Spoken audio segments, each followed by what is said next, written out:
No es el humo, es la codicia que mata en Sewell, palabras inmortalizadas por el poeta Pablo Neruda, en su libro Canto General. A 80 años del acontecimiento que marcó el accidente minero más grave en la historia de Chile, hemos elaborado este relato a partir de diversas fuentes que han permitido reconstruir los hechos y entender la magnitud de la tragedia. Las causas del desastre continúan siendo objeto de análisis y debate entre expertos y sobrevivientes, sin que exista un consenso definitivo sobre los factores que lo desencadenaron. Sin embargo, todas las interpretaciones coinciden en señalar que la falta de implementación de medidas de seguridad adecuadas por parte de la empresa fueron el detonante de esta tragedia.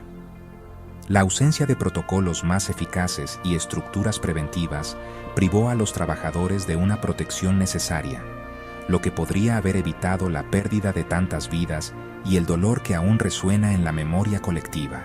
Esta reflexión subraya la importancia de aprender del pasado y de asumir la responsabilidad que corresponde en la búsqueda de condiciones laborales más seguras. En las alturas de la cordillera de los Andes, a 2.000 metros sobre el nivel del mar, se alzaba Sewell, una ciudad única en el mundo.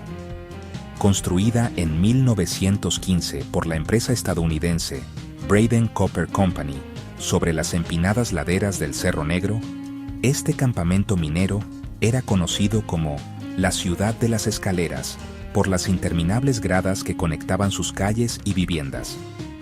Para mediados de la década de 1940, Sewell ya era una ciudad vibrante y compleja. Albergaba a miles de trabajadores y sus familias con todo lo necesario para la vida. Escuelas donde los niños aprendían a leer, una iglesia donde se celebraban bodas y bautizos, un hospital que traía nuevas vidas al mundo, clubes sociales donde los mineros se reunían después del turno, un cine, canchas de fútbol y viviendas pintadas de colores brillantes que desafiaban la monotonía gris de la montaña. El corazón de Sewell latía al ritmo de la mina. El Teniente, el yacimiento de cobre subterráneo más grande del mundo. Allí trabajaban miles de hombres que descendían cada día a las profundidades de la tierra, arrancando el mineral rojo que alimentaba a sus familias y a una industria mundial en plena expansión. La mina El Teniente y todo Sewell pertenecían a capitales norteamericanos. La Braden Copper Company, subsidiaria de la poderosa Kennecott Copper Corporation, había adquirido el control total del yacimiento en 1915.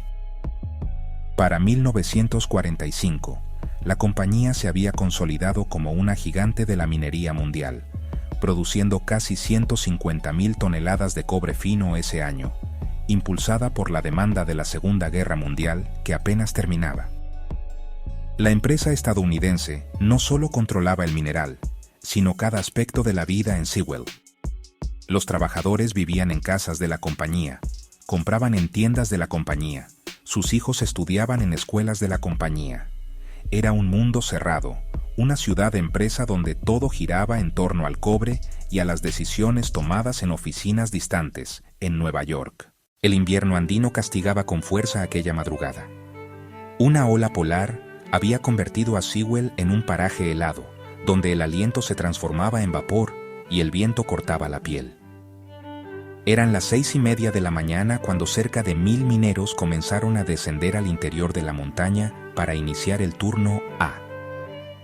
Entre ellos había hombres de todas las edades, veteranos curtidos por décadas de trabajo subterráneo y jóvenes que apenas comenzaban a familiarizarse con la oscuridad del mineral.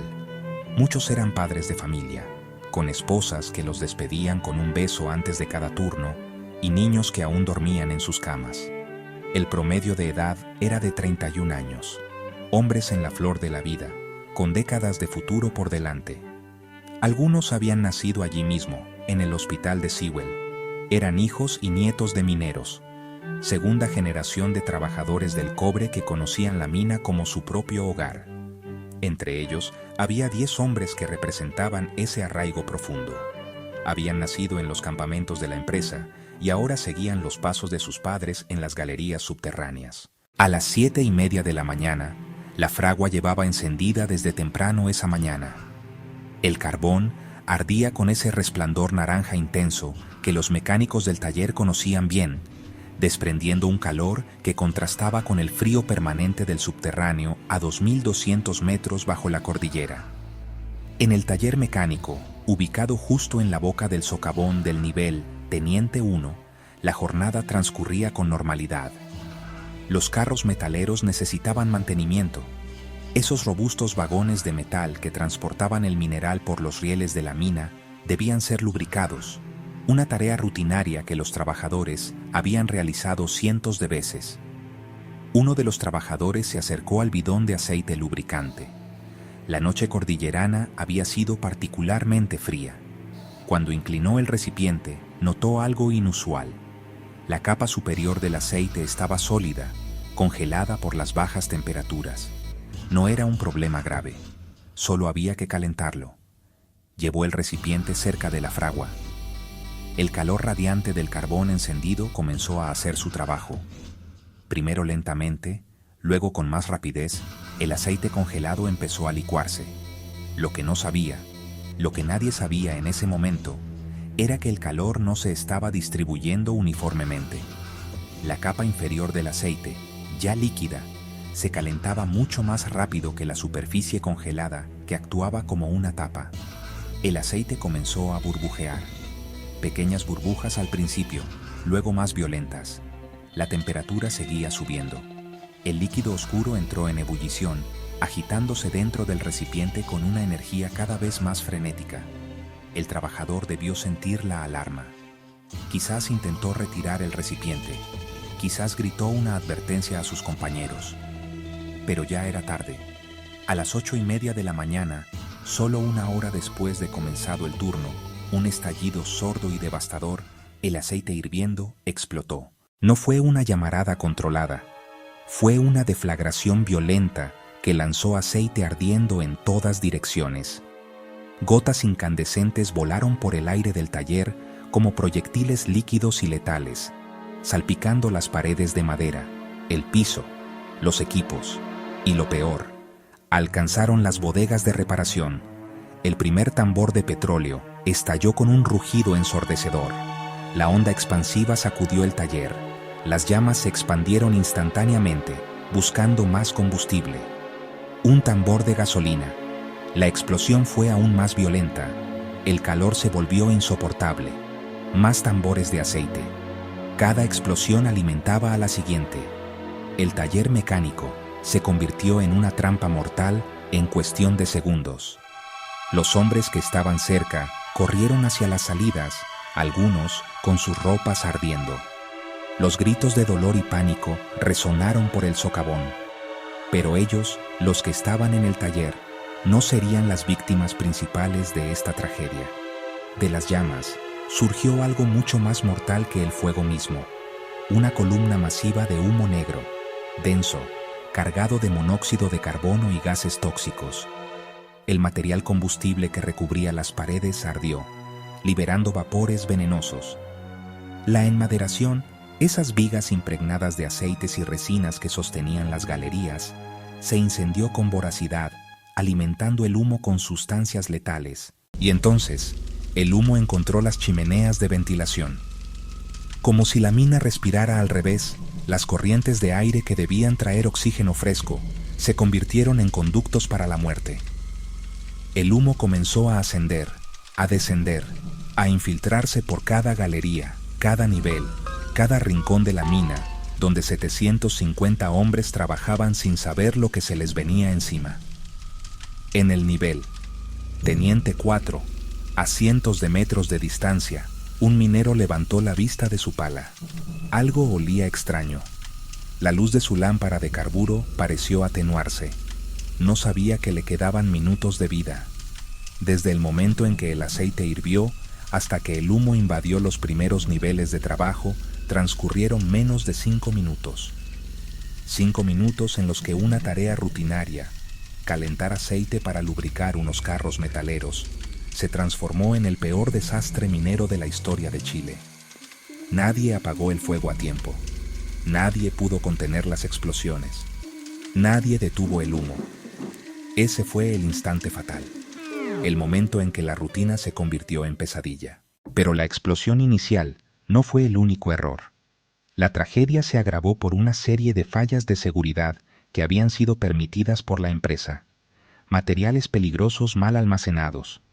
La maestranza mantenía sustancias altamente inflamables como grasa vieja y mojada, aceite lubricante, petróleo y parafina cerca del área de trabajo con fuego. Un supervisor anterior nunca había permitido tal negligencia. Según testimonios, si uno se limpiaba las manos con aceite, nos hacía ir a botarlo a un tarro especial. Pero esas normas se habían relajado. Materiales de construcción inadecuados. El uso de fonolita con alquitrán sobre madera en el techo de un lugar donde se trabajaba con fuego era una receta para el desastre. Cuando el tambor explotó e incendió el techo, este material generó enormes cantidades de monóxido de carbono al quemarse. Falla en los sistemas de ventilación. Los ventiladores de la mina, que debían remover el aire viciado, no fueron apagados a tiempo. Algunos testimonios sugieren que el jefe de seguridad no había revisado adecuadamente estos equipos. Cuando el humo comenzó a generarse, los ventiladores, en lugar de evacuarlo, lo distribuyeron por toda la mina como un sistema de conductos mortales. El superintendente de minas reconocería después en su informe que no había razón lógica para anticipar la rápida propagación del humo, pero esa fue precisamente la falla. Nadie había previsto que un incendio localizado pudiera convertirse en una catástrofe de tales proporciones. El fuego no fue el asesino ese día, fue el humo. Al quemarse la madera, el alquitrán, los cables impermeabilizantes y la grasa acumulada, se generó un humo denso, espeso, de color gris oscuro, tirando a amarillento, cargado de monóxido de carbono. Los sobrevivientes lo describieron como más grueso y espeso que el humo de las chimeneas industriales. Completamente oscuro, no se veía nada. Este gas letal, producto de la combustión incompleta, comenzó a infiltrarse por los túneles y galerías con una rapidez aterradora. El tiraje natural de los piques, los pozos verticales de la mina y los ventiladores que seguían funcionando ayudaron a propagar el veneno invisible por todo el complejo subterráneo en cuestión de minutos. El humo llegaba en un abrir y cerrar de ojos a los pulmones y paralizaba los movimientos como una droga mortífera. Los mineros que trabajaban en las profundidades no sabían lo que estaba ocurriendo. Algunos sintieron un mareo repentino, una debilidad inexplicable. Otros simplemente se fueron quedando dormidos, desplomándose sobre sus herramientas sin entender qué les sucedía. El monóxido de carbono les robaba el oxígeno de la sangre, convirtiendo sus células en islas asfixiadas, mientras sus pulmones seguían respirando el aire envenenado. Murieron hasta los ratones, diría un testigo después, describiendo la potencia letal de aquel humo que no perdonó a ningún ser vivo en su camino. Cuando finalmente llegó la orden de evacuación desde la superintendencia de la mina, ya era demasiado tarde para muchos. La alarma se dio de manera tardía, con protocolos de seguridad que resultaron dolorosamente inadecuados. La confusión se apoderó de los túneles. Cientos de hombres corrieron hacia los piques principales, hacia las jaulas de los ascensores que los llevarían a la superficie, a la luz, al aire fresco. No sabían que corrían directamente hacia la muerte. Cerca de las salidas, donde el humo era más denso, los mineros comenzaron a caer como moscas. Se amontonaron junto a las jaulas, esperando un rescate que no llegaba, mientras el gas invisible los fue apagando uno a uno. Pero en medio del caos y la muerte, surgieron actos de valentía extraordinaria que salvaron decenas de vidas. Ramón Torres, el Callao, era un capataz veterano que conocía cada rincón, cada túnel, cada galería de la mina El Teniente. Esa mañana tenía bajo su responsabilidad a 50 mineros que trabajaban en una de las secciones más profundas del yacimiento. Cuando sintió el primer olor extraño y vio aparecer las primeras volutas de humo, su instinto de supervivencia y su experiencia de años le gritaron una verdad terrible. Algo muy malo estaba ocurriendo.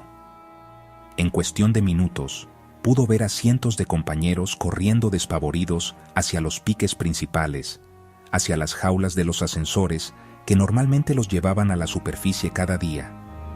Era la reacción natural, el instinto humano de buscar la salida conocida. Pero Torres, con su conocimiento profundo de cómo funcionaba la ventilación de la mina, comprendió algo que los demás no veían. Ese camino los llevaría directamente hacia donde el humo era más denso. Era una trampa mortal. «¡No vayan hacia allá! ¡Síganme!», gritó a su cuadrilla con toda la autoridad que le daban sus años de experiencia. Algunos de sus hombres vacilaron. El ruido, la confusión, el pánico colectivo hacían que cada fibra de su ser quisiera seguir a la multitud. Pero Torres, el Callao, era respetado, era conocido por cuidar a su gente. Y en ese momento crítico, su voz fue lo suficientemente firme como para cortar a través del miedo. Torres el Callao tomó una decisión audaz: guiar a su cuadrilla en dirección contraria, hacia zonas más profundas de la mina que él conocía bien. Sabía de la existencia de una chimenea de ventilación alternativa, de túneles laterales que tenían corrientes de aire natural, de galerías que pocos frecuentaban, pero que él había recorrido innumerables veces durante sus años en el Teniente. «Manténganse juntos, no se separen», ordenaba mientras los guiaba por pasajes estrechos y escaleras auxiliares. El humo los perseguía, tentáculos grises que se arrastraban por los túneles buscándolos. Cada minuto contaba. Cada decisión era de vida o muerte. Torres los llevó por un laberinto de túneles que solo un veterano podría navegar. Subían por escaleras angostas, doblaban en bifurcaciones que parecían iguales, pero que él diferenciaba perfectamente. Algunos hombres tropezaban en la oscuridad, otros comenzaban a sentir el mareo del monóxido de carbono que se filtraba incluso por esas rutas alternativas. Pero Torres no se detuvo. «Vamos, muchachos, ya casi llegamos, no se rindan ahora», gritaba, cargando él mismo a quienes flaqueaban, empujando a otros hacia adelante. Su conocimiento íntimo de la mina les estaba salvando la vida.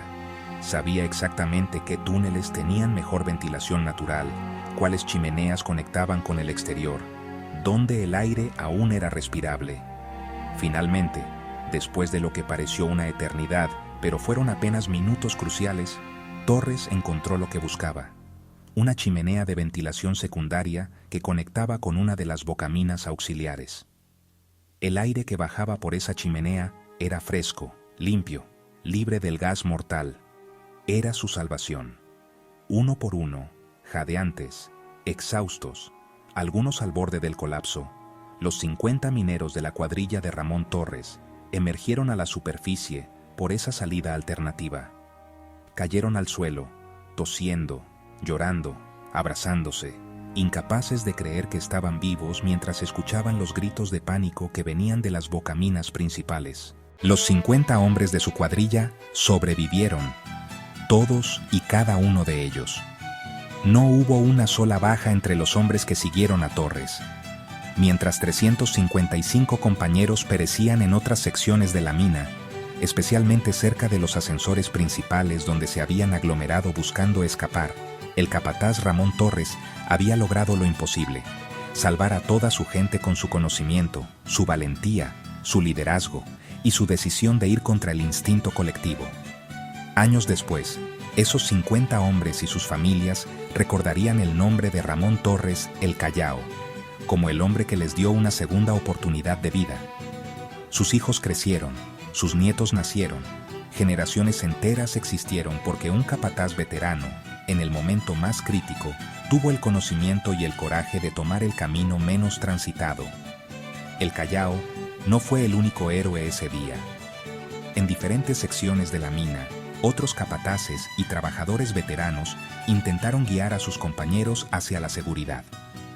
Algunos mineros que comenzaban a sentir los efectos del gas cargaron a compañeros ya desvanecidos, tratando de llevarlos consigo hacia las salidas.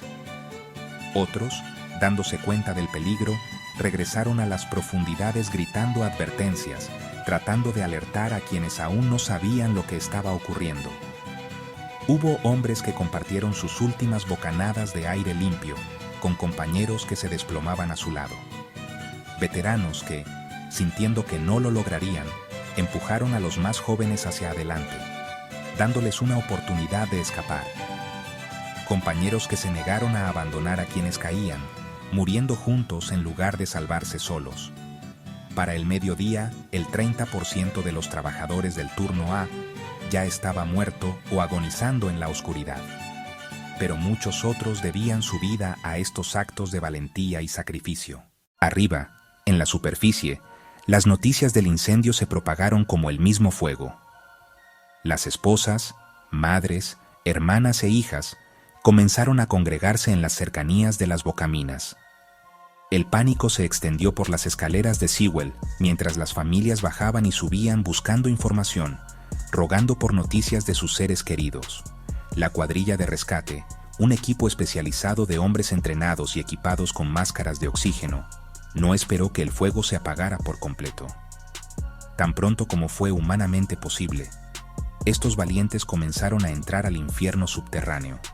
Eran jefes y empleados que conocían cada rincón del interior de la mina. Hombres que habían pasado años en esas galerías y que ahora debían regresar a ellas sabiendo que podían encontrar la muerte en cualquier recodo. Con sus máscaras de oxígeno, avanzaban entre el humo denso y el calor sofocante, combatiendo el fuego con mangueras mientras buscaban sobrevivientes. La temperatura en algunos túneles era insoportable. El humo les impedía ver más allá de unos centímetros, pero siguieron adelante. Conocían a muchos de los hombres atrapados allá abajo. Eran sus compañeros, sus amigos, algunos eran familiares. Cada rescatista sabía que su hermano, su primo, su vecino, podía estar entre los caídos. Durante horas interminables, los rescatistas combatieron las llamas con mangueras de agua. El fuego se resistía, alimentado por el petróleo y la madera. Cada minuto que pasaba significaba menos probabilidades de encontrar sobrevivientes, pero no se rindieron. Trabajaron sin descanso, turnándose cuando el oxígeno de sus máscaras se agotaba, para luego volver a entrar. Algunos colapsaron por el esfuerzo y tuvieron que ser sacados, pero otros ocuparon su lugar de inmediato. La orden era clara: registrar cada rincón para encontrar a todos los que estuvieran aislados y llegar a tiempo para reanimar a los que estaban inconscientes. Encontraron a algunos hombres aún con vida, atrapados en bolsones de aire. Los cargaron sobre sus hombros y los llevaron a la superficie. Cada vida salvada era una pequeña victoria en medio de la tragedia. Pero también encontraron a los muertos, docenas, cientos, y tuvieron que seguir adelante. Recién, al caer la noche, y después de casi 12 horas de batalla incansable, el incendio fue controlado. Los rescatistas habían logrado apagar las llamas, pero el humo seguía invadiendo los túneles. Denso, tóxico, impenetrable. No podían entrar completamente aún. Debieron esperar hasta el mediodía del día siguiente, el 20 de junio, para finalmente adentrarse en todas las galerías. Pero no se detuvieron durante la noche. Una vez controlado el siniestro, la labor de rescate se intensificó y se prolongó toda la noche. Grupos de rescatistas, con sus lámparas perforando la oscuridad, recorrieron kilómetros de túneles buscando, siempre buscando. Afuera, en la superficie, en las calles de Sewell, las familias permanecieron en vigilia, abrazadas, rezando, llorando, aferradas a la esperanza de que su marido, su padre, su hijo, estuviera entre los que los valientes rescatistas traerían de vuelta. Cuando los equipos de rescate finalmente pudieron ingresar, encontraron una escena que ninguno olvidaría jamás.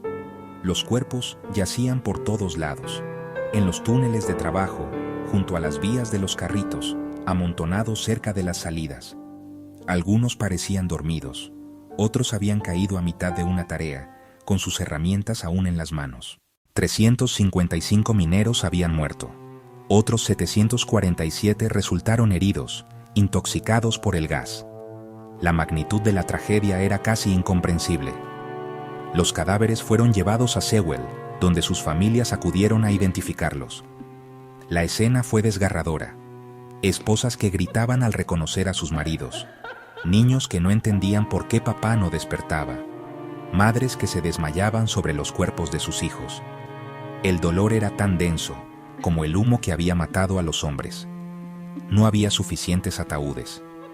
Hubo que improvisar, usar cajones, hacer lo posible para dar dignidad a tantos muertos. Los cuerpos fueron trasladados a Rancagua, ya que el campamento minero carecía de cementerio. La procesión fúnebre fue interminable. Camiones cargados con ataúdes descendían por el camino mientras las viudas los seguían, vestidas de negro, sosteniendo a sus hijos. Las cifras finales revelaron la dimensión humana de la catástrofe. De los 355 fallecidos, el 40% era casado. 150 mujeres quedaron viudas en un solo día. 420 niños perdieron a sus padres. Familias enteras quedaron destruidas, su sustento económico y emocional arrebatado por el humo. En Sewell ya no se escuchaban risas de niños jugando. Las escaleras que antes resonaban con el ruido de botas de trabajo, ahora solo reflejaban el silencio del duelo. La ciudad de colores se vistió de negro. La tragedia del humo conmocionó a Chile y al mundo entero. Fue considerada el peor accidente en una mina metálica a nivel mundial. El Congreso se movilizó para investigar los hechos. Los sindicatos nacionales e internacionales exigieron explicaciones y mejoras. La prensa nacional e internacional puso sus ojos en Sewell y en la Braden Copper Company. El poeta Pablo Neruda, entonces senador de la República, escribió versos furiosos como «No es el humo, sino la codicia que mata en Sewell», denunciando las condiciones de trabajo y la negligencia que había costado tantas vidas. Su voz se sumó a la de otras miles, que con las palabras «Los huesos de los muertos pesan más que la carne de los vivos», aún siguen resonando imperecederas en el aire y corazones de toda una nación. La Braden Copper Company, tratando de controlar el daño a su reputación, indemnizó económicamente a los familiares de las víctimas, pero el dinero no podía devolver a los padres, esposos e hijos perdidos. La empresa construyó en Rancagua un poblado especial para las familias afectadas, conocido desde entonces como la Población Las Viudas, un nombre que hasta hoy evoca el dolor de aquel día terrible. Sin embargo, algo profundo cambió después de la tragedia. El impacto de las muertes obligó a la industria minera a replantearse completamente los estándares de seguridad. Se introdujeron sistemas de prevención de riesgos que hasta entonces solo se practicaban en Estados Unidos y Europa. Se creó el Departamento de Seguridad Minera. La mentalidad y los hábitos de los mineros sufrieron una transformación radical. Se instalaron nuevos sistemas de ventilación, se implementaron protocolos de evacuación rigurosos, se dotó a los trabajadores de equipos de protección. El concepto de seguridad primero dejó de ser un eslogan vacío para convertirse en una prioridad real. La tragedia del humo se convirtió en un antes y un después para la minería chilena y mundial. De la tragedia más grande nació la conciencia de que ninguna tonelada de cobre valía la vida de un trabajador. Hoy, cada 19 de junio, en el cementerio número 2 de Rancagua, se realiza una ceremonia en memoria de los mineros que perdieron la vida aquella mañana de invierno. Sus nombres están grabados en placas de bronce que resisten el paso del tiempo. Las viudas que aún viven, ya ancianas, acuden con sus hijos y nietos a depositar flores. Sewell, la ciudad que los vio partir aquella mañana helada y nunca los vio regresar, se mantiene en pie como patrimonio de la humanidad desde 2006. Sus escaleras, sus edificios pintados, sus túneles silenciosos son testimonio de una época y de una tragedia que no debe olvidarse. La mina El Teniente sigue produciendo cobre, ahora bajo control de Codelco, la empresa estatal chilena. Pero los mineros que descienden cada día a sus profundidades lo hacen con equipos modernos, protocolos estrictos y la memoria de aquellos compañeros que pagaron con sus vidas para que el trabajo fuera más seguro. La tragedia del humo nos recuerda que detrás de cada estadística, de cada cifra de producción, de cada tonelada de mineral, hay seres humanos. padres que besan a sus hijos antes de partir al trabajo, esposas que esperan el regreso de sus maridos, hijos que sueñan con el futuro junto a sus padres. Y nos enseña que la seguridad, la prevención, el cuidado de la vida humana nunca pueden ser negociables. En memoria de los mineros que perdieron la vida en la tragedia del humo, sus familias y todas las personas cuya valentía ayudó a evitar una catástrofe aún mayor, se les reconoce el sacrificio y la resiliencia que marcaron a una nación entera.